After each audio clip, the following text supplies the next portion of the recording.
If your goal is to travel more in 2026, stop making these mistakes. People are traveling now more than ever. It's crazy because when I go to work and I talk to my coworkers, I feel like we talk about traveling more than things that we own now. Like a lot of them will ask me, when's your next trip, Julie? How was your last trip? And I think more people now are trying to travel, especially after COVID, where we were locked down and restricted for so long. But I also feel like there are people out there who want to travel more, but they just don't know how to. And that's okay. There's no guide out there that teaches you how to travel. Actually, I feel like it's quite the opposite. Like, there is so much information out there now that it can be very overwhelming to people who want to travel. So if your goal is to travel more in 2026, let's chat. I have some really good tips for you. Okay, mistake number 1. Don't limit yourself to your dream destination.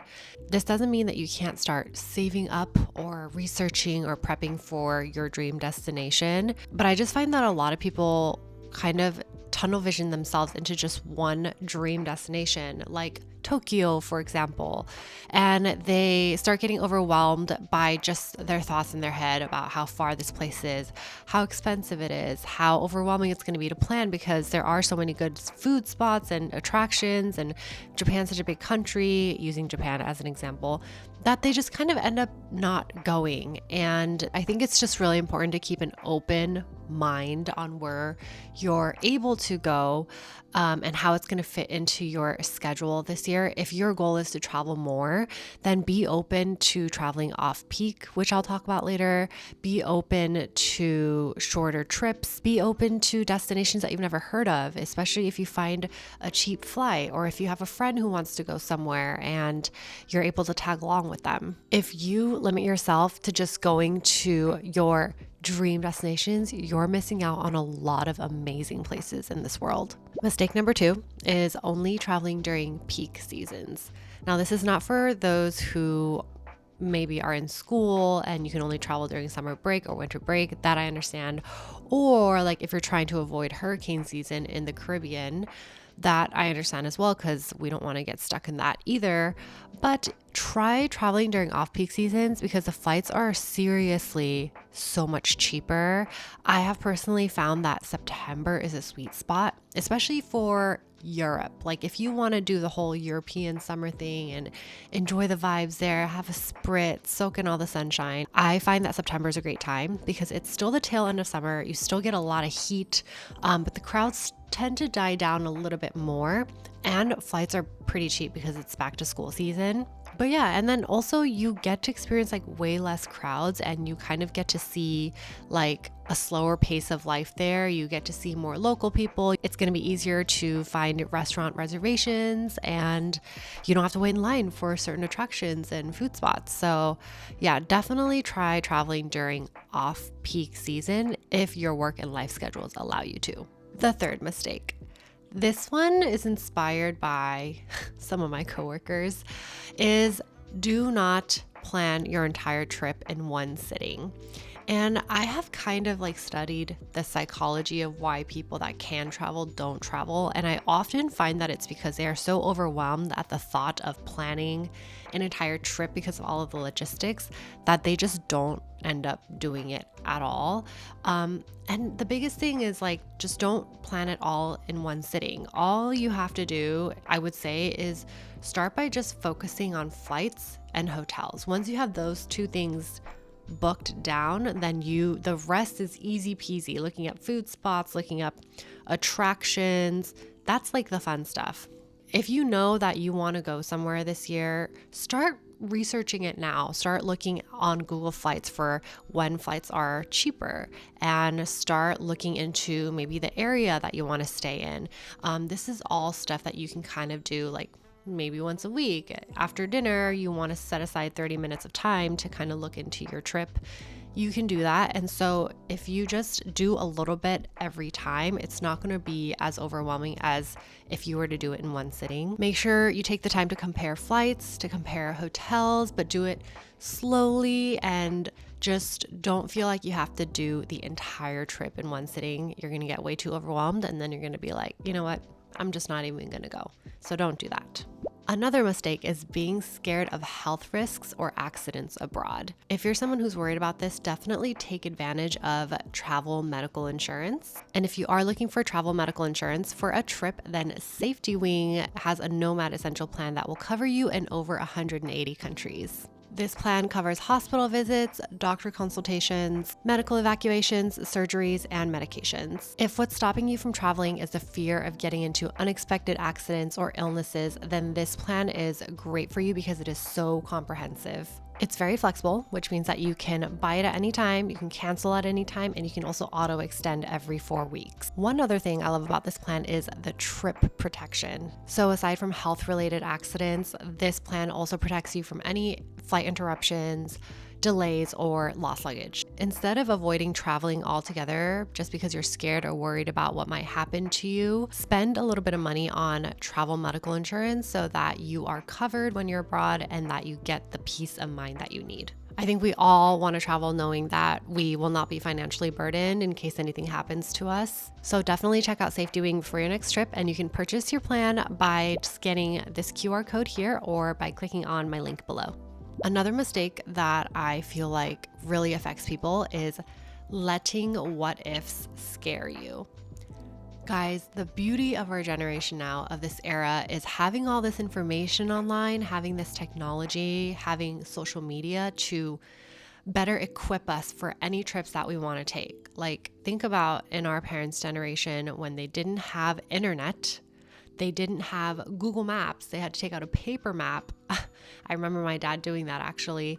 They didn't have reviews like Yelp to look up what restaurants were good or not. They just relied on walking and stopping at a place that was open and eating there. Nowadays, we have so much information, which I know can be a good or bad thing, but it's really no excuse for you not to be prepared for a trip. Everything is so transparent now. I think that anything could happen. Letting what if scare you is reasonable, but at the same time, very easily avoidable. I think things can happen to you just being at home in your own city. If unexpected things happen, I think that most of the time it's going to be out of your control if you're well prepared for it. I also know that, especially in my experience, the more you travel, the more experienced of a traveler you become, and you stop letting things scare you or worry you, and the more fun you end up having. So yeah, just don't let what ifs scare you. The key is to be prepared. That kind of relates to my next mistake that I see people doing, is not utilizing technology enough. I feel like the number one thing that people always ask me is, Julie, how do you manage the language barrier when you travel? I use Google Translate. Okay, I use the heck out of that thing. That thing has a feature where you can take pictures of menus if they're not in English, which is my primary language. You can also hold it up to somebody and have them say something in their own language, and then it translates it to English for you. And a lot of places around the world are very nice and accommodating, and know that, we all speak different languages. We come from different backgrounds. Technology might be that one thing that really brings us together at the end of the day and really helps us. And so make sure you have Google Translate and you'll be fine. I also think that body language and a smile is a universal language that really connects people too, and food and love, so it's easier to travel than you think without speaking that place's language. Also, utilizing Google Maps, that's the way that I navigate for most countries if that's what they use. And then Uber is everywhere too. So if you ever need a ride, aside from hailing a taxi, Uber is in so many countries now. So more than ever, I feel like we're very connected through technology, and just make sure that, if you're worried about how to get around and logistics, technology is your best friend. One of the biggest mistakes ever is not using your PTO, aka your paid time off, as we call it in America. Guys, money cannot buy back time, and work is not everything. Okay, especially if you work for a company, a corporate company, that's main goal is to make money. You're not irreplaceable. You should definitely take advantage of the perks that you have and the time off and all of that stuff, because if you don't travel now, when will you travel? Are you going to wait until you're older to travel, when you retire, when your body's maybe not as mobile, or when you're not as energetic, or when you, hopefully not, but if you develop any health problems later on, that's going to limit your ability to travel. So if you don't travel now, then I feel like you're kind of wasting your youth. Rest is just as important as work, and work is not your entire being. It's really important to have that work-life balance, but also just to recognize that we only have one life to live.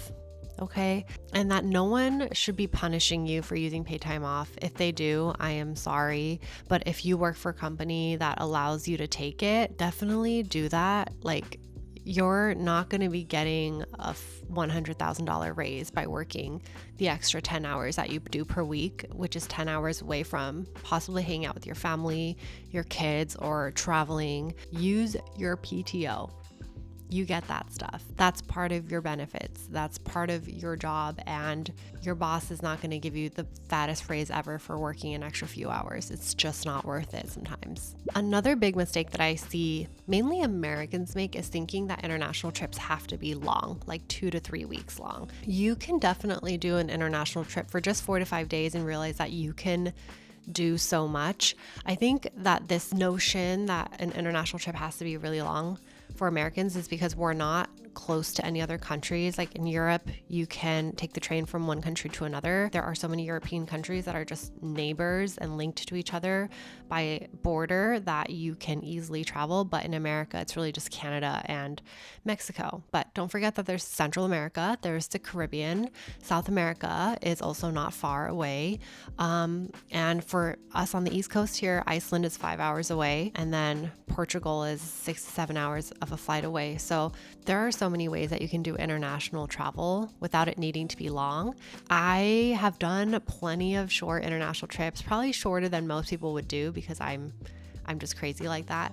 And I find that I can get so much done. And one thing you can do too is if you can take 4 days off work, just spend 3 on a trip and then do as much as you can in those 3 days and take the 4th day off completely to just recover. That way you can bounce back to work with a little bit more pep in your step and not be as drained. I think that it's been ingrained in a lot of our heads, the fact that you need to go somewhere for so long because you're already paying a flight ticket that's expensive there, and you're already flying for so long there and having to adjust the jet lag. But you have your own free will. You can make your trip however way you want to. If you really want to travel more this year, make the trip work into your work schedule. Don't be afraid to experience like a shorter trip, because again, I feel like you can do so much. I have actual guides on my channel that show you how much I can do in just 3 days. It also saves you a lot of money too, guys. Like if you go somewhere for just a few days, you save on hotel fees, you save on luggage fees because you don't have to bring as much clothing. So most of the time you'll probably only need a carry-on, and you save on like all other expenses that you do there. That ties into another mistake that I feel like people make when it comes to international travel, again, specifically Americans, is that they have to be expensive. Ooh, that is so not true. I have actually found that international travel can be a lot cheaper, if not most of the time, cheaper than domestic travel here in the US. Hotels are so expensive here. Just for a regular schmegular 3-star hotel in the US, they have to be like $200 a night most of the time. You most likely have to rent a car when you're here in the US because it's just so big. The US we're not really good with public transportation unless you're in the developed cities or the metropolitan cities. It's really expensive. But if you go to places like Bangkok, Thailand, Bali, parts of Mexico, many parts of South America, India, honestly, so many other places in this world, the most expensive thing you have to pay is your flight ticket there. Once you actually get there, accommodations are usually under $100. Food is really cheap. Transportation is also really cheap. It's really not as expensive as you think. And I think this is one of those things that I try to tell people, but you don't really know until you experience it yourself, just like how much money you can actually save by going to Mexico City for 5 days versus going to Miami for 2 days. Like sometimes you end up spending the same amount. So if budget is a concern for you this year, Remember that you can do research on what are the cheapest places to travel. If you actually want my opinion, feel free to message me and I can send you a list of places that I feel like are really, really budget friendly. Most of the time, I find that the flight is just the hardest pill to swallow when it comes to budget travel. The last mistake that I see a lot of people making is just simply forgetting how powerful our passport is. And I'm speaking about my own passport. I have an American passport. And I cannot tell you how many times I have stood in line in immigration after I just landed in a new country and just seeing people from other countries holding folders of paperwork with their visa information, going up to the immigration counter and like spending a long time with their families, clearing all of that stuff. As an American, we have one of the most powerful passports in the world where we don't have to fill out that paperwork or apply for this visa or that visa. I feel very privileged that I don't have to do any of that and that I can just enter countries, a lot of countries in this world easily. There are so many people in this world from other countries that don't have the same privilege that I do. And so I remind myself of that all the time.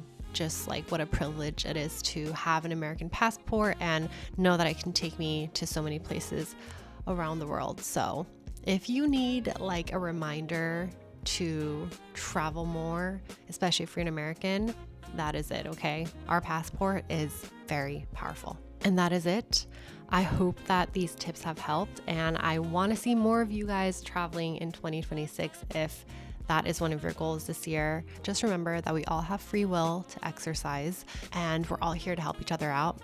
That is why the travel community, I feel like, is bigger than ever, because I think that we all want to experience more in this world. And we're here to cheer each other on, to share resources, to spread our knowledge.